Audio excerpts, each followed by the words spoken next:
성경 말씀 사도행전 8장 26절에서 40절 말씀 봉독해 올리도록 하겠습니다. 26절입니다. 주의 사자가 빌립에게 말하여 이르되 일어나서 남쪽으로 향하여 예루살렘에서 가서로 내려가는 길까지 가라 하니 그 길은 광야라. 일어나 가서 보니 에디오피아 사람 곧 에디오피아 여왕 간다게의 모든 국고를 맡은 관리인 네시가 에베아로 예루살렘에 왔다가 돌아가는데 수레를 타고 선지자 이사야의 글을 읽더라.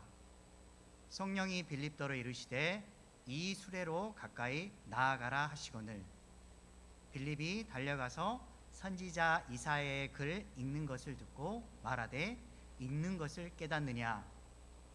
대답하되 지도해 주는 사람이 없으니 어찌 깨달을 수 있느냐 하고 빌립을 청하여 수레에 올라 같이 앉으라 하니라. 읽는 성경 구절은 이것이니 일러스되 그가 도살자에게로 가는 양과 같이 끌려갔고 털 깎는 자 앞에 있는 어린 양이 조용함과 같이 그의 입을 열지 아니하였도다. 그가 굴욕을 당했을 때 공정한 재판도 받지 못하였으니 누가 그의 세대를 말하리요. 그의 생명이 땅에서 빼앗김이로다 하였거늘 그 네시가 빌립에게 말하되 청컨대 내가 묻노니 선지자가 이 말한 것이 누구를 가리킴이냐 자기를 가리킴이냐 타인을 가리킴이냐. 빌립이 입을 열어 이 글에서 시작하여 예수를 가르쳐 복음을 전하니 길 가다가 물 있는 곳에 이르러 그 네시가 말하되 보라 물이 있으니 내가 세례를 받음에 무슨 거리낌이 있느냐. 이에 명하여 수레를 멈추고 빌립과 네시가 둘 다 물에 내려가 빌립이 세례를 베풀고 둘이 물에서 올라올새 주의 영이 빌립을 이끌어 간지라. 네시는 기쁘게 길을 가므로 그를 다시 보지 못하니라. 빌립은 아소도에 나타나 여러 성을 지나 다니며 복음을 전하고 가이사라에 이르니라. 아멘. 다 같이 기도하도록 하겠습니다. 하나님, 오늘도 주님의 은혜와 사랑으로 말미암아 이렇게 말씀을 듣고 예배의 자리에 서게 하심을 감사합니다. 하나님의 뜻을 이루어가며 오늘 말씀을 통해서 하나님께서 나에게 무슨 말씀을 하시는가 기억하고 하나님의 말씀에 따라 순종하는 특별히 나눔의 기쁨을 느끼는 저희들 될 수 있도록 도와주시옵소서. 주님께 모든 걸 맡겨오며 살아계신 예수님의 이름으로 기도드렸습니다. 아멘. 오늘 말씀은 사도행전 8장 26절에서 40절 말씀까지입니다. 오늘 이 시간 주님께서 주신 것에 대한 감사한 마음과 인생의 참된 나눔의 기쁨을 얻고자 하는 모든 분들에게 주님의 사랑하심과 이끄심이 함께 하시길 소망합니다. 오늘 말씀은 사도행전 8장 26절에서 40절까지 나눔의 기쁨이라는 제목으로 함께 나누어 보도록 하겠습니다. 현재의 세상을 조금 더 나은 세상으로 바꾸려면 어떻게 하면 좋을까요? 아름다운 세상을 위하여라는 영화가 있었습니다. 더 나은 세상을 만들기 위해서 영화 속의 주인공이 제안한 생각은 피라미드식 방법으로 서로에게 도움을 주는 것입니다. 즉 다른 사람이 해결하기 힘든 문제를 해결하도록 도움을 주고 도움을 받은 사람은 다른 세 사람에게 같은 조건의 도움을 베푸는 것입니다. 한 사람이 세 사람에게 한 가지의 선한 일을 행하고 또 도움을 받은 사람은 또 다른 세 사람에게 한 가지씩 좋은 일을 행하면 정말 아름다운 세상을 만들어질 수 있을 것 같습니다. 물론 이상적인 세상을 말하고 있기도 하지만 우리 그리스도인들은 이처럼 도움이 필요한 사람에게 주님의 사랑을 나누고 실천해야 합니다. 요즘 코로나로 인해서 우리나라에서 도움의 손길이 많이 이어지고 있습니다. 바이러스로 인해 돌봄과 치유가 필요한 사람들, 소외를 당하여 힘들어하는 사람들, 그리고 긴급 재정이 필요한 사람들 등 주변에 따스한 손길이 필요한 많은 사람들을 위해서 어떤 분들은 아주 소중한 그런 식료품과 생필품 등을 제공해 주기도 하고, 또 직접 마스크를 제작해서 나누어 주기도 하고, 자신보다 마스크가 먼저 필요한 사람들에게 자신의 마스크를 나누어 주기도 하고, 또는 뜻깊은 성금을 모아서 기부를 하는 등 사랑이 담긴 훈훈한 이런 도움의 손길이 주변에서 많이 일어나고 있는 것을 우리가 발견할 수가 있습니다. 세상은 나 혼자만 사는 것이 아닙니다. 내가 있고, 가정이 있고, 사회가 있고, 믿음의 공동체가 있는 것입니다. 우리는 그리스도 안에서 믿음의 가족이자 공동체입니다. 그리스도의 사랑을 통해서 나눔과 헌신을 실천할 때 하나님 나라를 우리가 이루어가는 것입니다. 주님의 사랑을 받은 한 사람으로서 나눔의 기쁨을 누리기 위해서 어떻게 해야 할까요? 오늘 말씀을 통해서 함께 고민하고 실천해가는 저와 여러분 되길 소망합니다. 사도행전 8장 26절에 보면 주의 사자 곧 천사가 빌립에게 말합니다. 남쪽으로 향하여 예루살렘에서 가서로 내려가는 길까지 가라. 여기서 빌립은 예수님의 12제자 중 한 명이 아니라 사도행전 6장에 성령과 지혜가 충만하여 칭찬받는 사람, 그 7 집사 중에 한 사람을 가리킵니다. 주님이 그를 선택하여 그를 통해 주님의 일을 이루어 가시는 것입니다. 주님께서 빌립뿐만 아니라 지금 우리를 선택하여서 우리가 움직이는 곳마다 주님의 일을 이루어가고 계십니다. 그래서 우리는 항상 우리는 행동할 때마다 주님께서 우리를 통해 무엇을 이루고 계실까? 이거를 늘 생각해보고 주님이 원하시는 그런 도구가 되길 주님의 이름으로 소망합니다.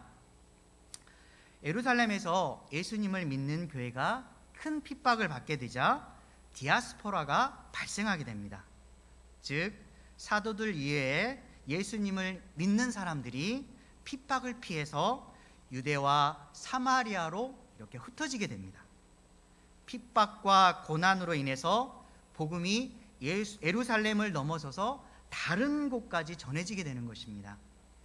여기서 특별히 빌립은 유대인들이 멸시하는 사마리아로 가서 복음을 전합니다. 사마리아에 살고 있던 사람들은 유대인들에 의해서 조롱과 멸시를 받고 있었습니다.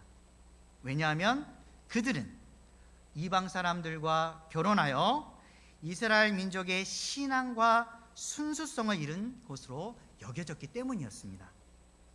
공평하신 주님께서 빌립을 통해 소외당한 이들에게 주님의 나라를 깨달을 수 있도록 문을 열어주신 것입니다. 사마리아에서 열정을 다해서 복음을 전도한 후에 갑자기 주의 사자와 즉 천사가 남쪽으로 내려가는 말을 전하게 됩니다. 이 말씀을 듣자 이 빌립은 주님의 음성에 순종하고 남쪽으로 그대로 내려갑니다. 이사야 6장 8절은 이렇게 말씀합니다. 내가 또 주의 목소리를 들으니 주께서 이르시되 내가 누구를 보내며 누가 우리를 위하여 갈구 하시니 그때 내가 이르되 내가 여기 있나이다 나를 보내소서 하였더니 아멘. 하나님은 애타는 목소리로 우리를 향해 주님의 말씀을 듣고 기꺼이 움직일 사람을 부르고 계십니다. 주님의 사랑을 전해줄 발이 되어 주님을 위해서 정말로 헌신할 그런 사람을 주님은 찾고 계시는 것입니다. 주님의 발이 된 사람이 움직임으로 말미암아서 주님의 사랑을 드러내는 것입니다. 27절과 28절에 빌립이 에디오피아에서 온 사람들을 만나게 됩니다. 이러한 만남을 통해서 우리가 나눔의 기쁨을 누리기 위해서 첫 번째 해야 할 일은 주변을 살펴보는 것입니다. 주변을 살펴보는 것입니다. 주변을 살펴보면서 도움이 필요한 사람을 눈으로 이렇게 바라보는 것입니다. 나 중심적인 관점에서 이웃에게 시선을 돌리는 관점으로 보는 것입니다. 오늘 말씀에서 빌립이 만나게 된 그 사람은 에디오피아 여왕 간다게의 모든 국고를 맡은 관리인 넷이었습니다. 그 넷이는 예루살렘에 하나님을 예배하러 갔다가 자신의 나라인 에디오피아로 돌아가는 길이었습니다. 그 당시에 에디오피아라는 나라는 아프리카의 이집트 다음으로 큰 나라입니다. 그리고 구스라고도 불리우는 나라입니다. 빌립이 그를 만났을 때 그는 수레를 타고 선지자 이사야의 글을 읽고 있었습니다. 이를 통해 그는 주님에 대한 아주 대단한 열정이 있었고 주님의 나라를 사모하는 그런 사람임을 우리가 알 수가 있습니다. 그런데 그가 이사야 말씀을 읽다가 내용을 이해하기 참 어려워합니다. 그는 지금 당장 말씀을 이해할 수 있도록 도움이 필요한 그런 사람이었습니다.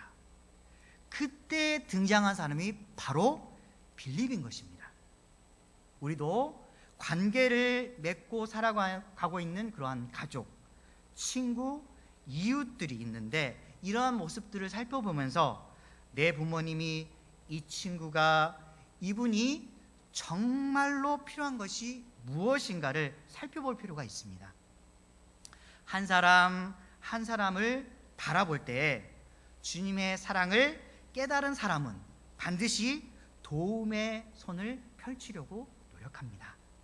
받은 은혜가 너무 크고 감격스러워서 그 감격을 나누어 주고 싶은 마음이 생기는 것입니다. 여러분의 부모님부터 먼저 바라보십시오. 지금 이 시간 부모님이 필요한 것이 무엇인가를 한번 생각해 보시기 바랍니다. 그리고 그분들의 이러한 필요를 채우고 그래야 해서 그분들에게 정말 도움이 되는 사람이 되고 싶다라는 것을 한번 느껴보시기 바랍니다. 그러면 나눔의 기쁨이 무엇인지 알게 될 것입니다. 그리고 시야를 조금 더 넓혀보시기 바랍니다. 나와 가족을 넘어서서 주변 이웃 사람들에게 눈을 돌려 그들을 살펴보시기 바랍니다. 함께 가다가 목말라 하는 사람, 배고파하는 사람, 그리고 일손이 필요한 사람, 억울해하는 사람, 삶의 목적을 잃은 사람 등 도움의 손길이 필요한 사람을 발견할 수 있을 것입니다. 우리가 그들을 위해 무엇을 할 수 있을까요? 그렇습니다. 그들의 상황을 살펴보고 그들에게 다가서는 것입니다. 주님이 우리와 함께하며 나눔의 삶을 보여주셨듯이 우리도 이웃에게 나눔의 삶을 보여주는 저와 여러분 되길 주님의 이름으로 소망합니다. 29절에서 31절을 보면 성령께서 빌립을 수레 위에 앉아있는 넷이에게로 이렇게 이끌어가는 장면이 나옵니다.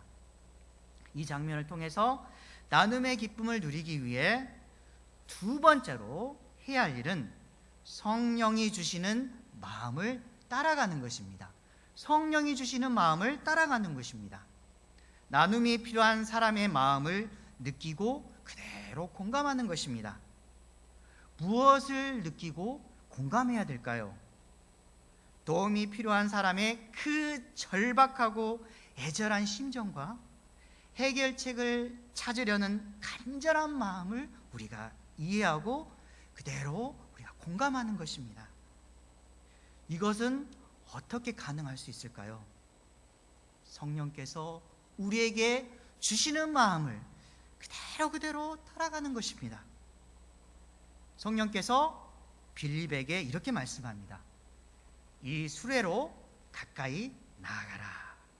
그때 빌립이 순종하고 그에게 달려가서 말합니다. 그를 보자 읽는 것을 깨닫느냐? 수레를 탄 내시가 대답합니다.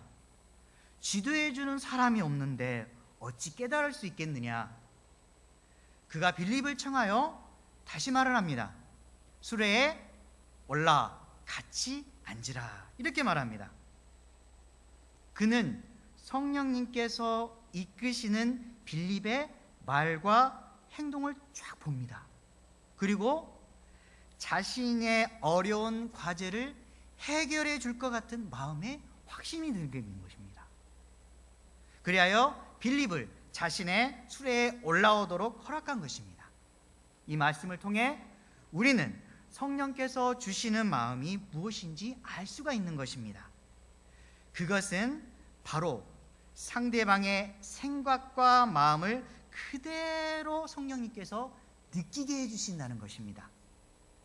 즉 상대방의 생각과 마음을 공감하게 하시고 아픈 마음과 이런 힘겨워하는 마음을 동정하고 도움을 주고 싶은 그런 마음을 가지도록 우리를 움직여 주신다는 것입니다.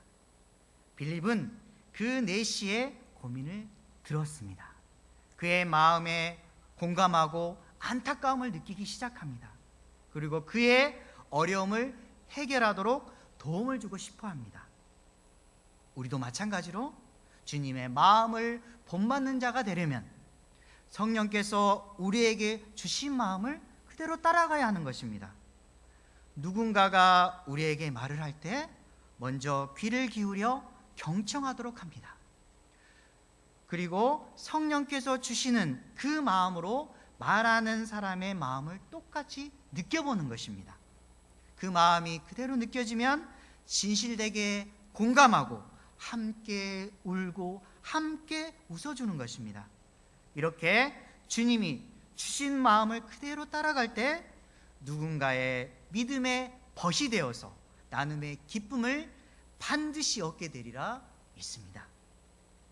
32절에서 35절은 관리인 내시가 읽은 성경 구절의 내용과 그 내용을 해석해 주시는 빌립의 모습이 나옵니다. 그가 읽은 성경 구절은 이사야 53장 7절 말씀입니다. 그가 도살자에게로 가는 양과 같이 끌려갔고 털 깎는 자 앞에 있는 어린 양이 조용한과 같이 그의 입을 열지 아니하였도다. 아멘. 이 말씀을 읽으면서 도대체 여기서 말하는 그는 누구를 가리키는가에 대해서 그는 의문이 그대로 사로잡혀 있는 것입니다. 그래야 그는 빌립에게 질문을 하기 시작합니다. 내가 묻노니 선지자가 말한 것이 누구를 가리키는 말이냐? 자기를 가리키는 말이냐? 아니면 타인을 가리키는 말이냐? 빌립이 입을 열어서 그분이 예수님이심을 그대로 알려주고 복음에 대해서 전하기 시작합니다. 요한복음 5장 39절은 말씀합니다. 너희가 성경에서 영생을 얻는 줄 생각하고 성경을 연구하거니와 이 성경이 곧 내게 대하여 증언하는 것이니라. 아멘. 구약 성경은 오실 예수님에 대해서 증언하고 있습니다. 특별히 이사야 53장은 고난받는 종으로서의 예수님의 모습을 그대로 그려내고 있습니다. 53장의 1, 2절은 예수님께서 고운 모양도 없고 풍채도 없이 태어나심을, 그리고 3절은 조롱과 멸시를 받을 것을, 그리고 4절과 5절은 고난과 채찍에 당하실 것을, 그리고 6절과 8절에서는 십자가의 대속을, 그리고 9절은 부자 아리마대 요셉 묘에 장사될 것을, 10절과 11절은 부활하실 것을, 그리고 마지막 12절은 존귀와 영광을 받으실 것을 그대로 그려내고 있는 것입니다. 오늘 말씀의 36절에서 이 40절 말씀은 내시의 요구에 따라 빌립이 그에게 세례를 베푸는 모습과 복음을 전하는 내용을 담고 있습니다. 이러한 빌립의 모습을 통해서 나눔의 기쁨을 누리기 위해서 세 번째로 해야 할 일은 즉각적으로 실천하는 것입니다. 즉각적으로 실천하는 것입니다. 삶 속에서 누군가의 진정한 이웃이 되려면 생각으로만 해서는 절대 안 됩니다. 생각한 것을 반드시 곧바로 실천에 옮겨야 하는 것입니다. 마태복음 5장 16절은 이렇게 말합니다.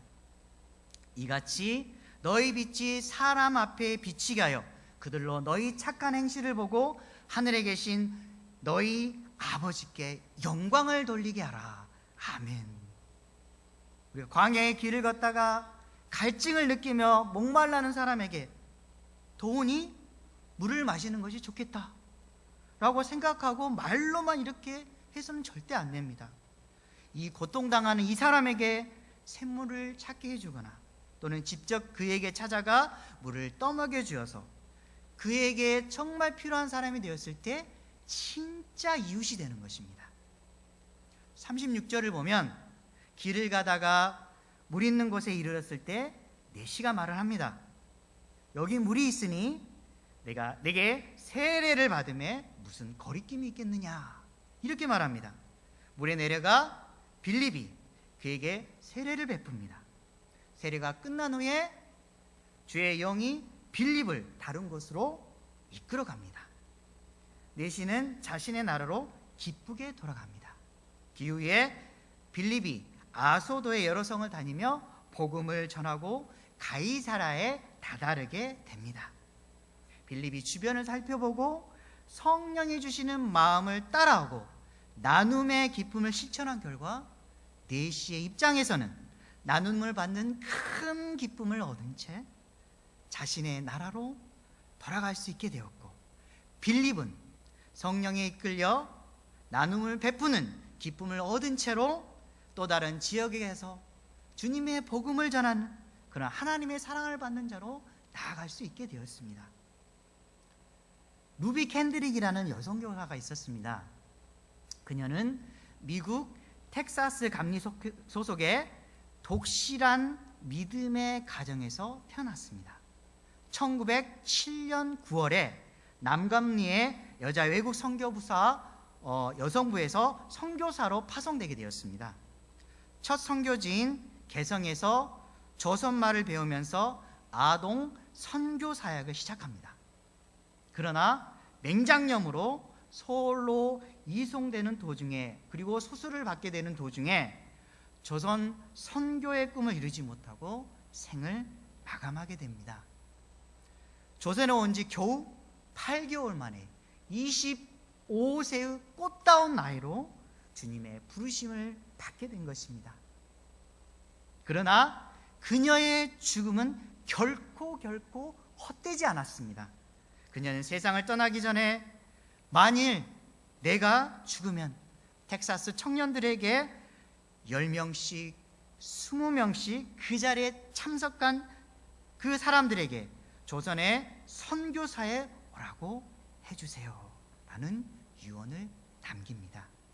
이 말은 그곳에 참석한 젊은이들의 가슴에 선교의 불씨를 지피게 된 것입니다. 이를 계기로 20여 명이 조선 선교사로 지원하게 되었습니다. 이 그녀의 묘비에는 다음같이 기록되어 있습니다. 만일 내가 천에 생명이 있다면 그 모두를 조선에 바치리라, 이렇게 기록되어 있는 것입니다. 가장 큰 인생의 나눔은 구원의 기쁨을 함께 나누어 주는 것입니다. 구원의 기쁨을 나누어 주기 위해서 주님의 사랑을 모두에게 전해주어야만 하는 것입니다. 고린도전서 1장 17절은 말씀합니다. 그리스도께서 나를 보내심은 세례를 베풀게 하려 하심이 아니요 오직 복음을 전하게 하려 하심이로되 말의 지혜로 하지 아니함은 그리스도의 십자가가 헛되지 않게 하려 함이라. 아멘. 그리스도께서 우리를 택하시고 보내신 이유는 복음을 전하게 하려 하심입니다. 복음을 전하는 것, 주님의 사랑을 전해주는 것이 삶에서 생명을 나누어주는 가장 큰 기쁨인 것입니다. 말씀을 정리하도록 하겠습니다. 기쁨을 나누면 배가 되고 슬픔을 나누면 절반이 된다는 말이 있습니다. 기쁨을 함께 나누면 깊이 있는 즐거움의 맛을 맛볼 수가 있고, 슬픔을 함께 나누면 따뜻함의 넓이를 느낄 수가 있습니다. 우리 안에는 그리스도의 따뜻한 사랑이 배어 있습니다. 그리스도의 사랑이 배어 있는 사람은 훈훈한 나눔의 냄새가 납니다. 나눔의 향기가 나는 사람은 반드시 나눔을 실천하려고 하는 사람입니다. 생각했으면 눈으로 확인하고, 눈으로 확인했으면 가슴으로 느끼고, 마음으로 공감했으면 움직이는 그런 사람입니다. 삶 속에서 나눔의 기쁨을 누리기 위해서 우리가 해야 할 것은 첫째, 주변을 살펴보는 것입니다. 자신만 생각하는 관점에서 이웃에게 시선을 돌리는 관점으로 바꾸는 것입니다. 둘째, 성령이 주시는 마음을 그대로 따라가는 것입니다. 도움이 필요한 사람의 그 절박한 마음, 해결처를 찾으려는 그 간절한 마음을 그대로 공감하는 것입니다. 그리고 마지막으로 즉각적으로 실천하는 것입니다. 진정한 이웃이 되겠다고 생각만 하는 것이 아니라 생각한 것을 곧바로 실천에 옮겨야 합니다. 어마어마한 생각보다는 조금이라도 행동으로 옮기지 않는다면 진정한 나눔의 기쁨을 누릴 수가 없습니다. 1톤의 생각보다 1g의 실천이 더 중요합니다. 1g의 실천이 정말 중요한 것입니다. 주변을 살펴보시고 성령님이 주시는 마음을 따라 즉각적으로 실천하는 저와 여러분 되시길 주님의 이름으로 소망합니다. 다 같이 기도하겠습니다. 주님, 감사합니다. 저희들 너무나 사랑하셔서 저희들에게 이웃의 아픔을 느끼게 하시고 그대로 공감하게 하시고 그들에게 주님의 사랑을 나누게 하심을 감사드립니다. 이제 이후로부터는 나 중심적인 생각에서 이웃에게 따뜻한 사랑을 베풀고 그들에게 찾아가 주님을 증거하는 삶을 살 수 있도록 도와주시옵소서. 주님 감사합니다. 사랑합니다. 예수님의 이름으로 기도드렸습니다. 아멘.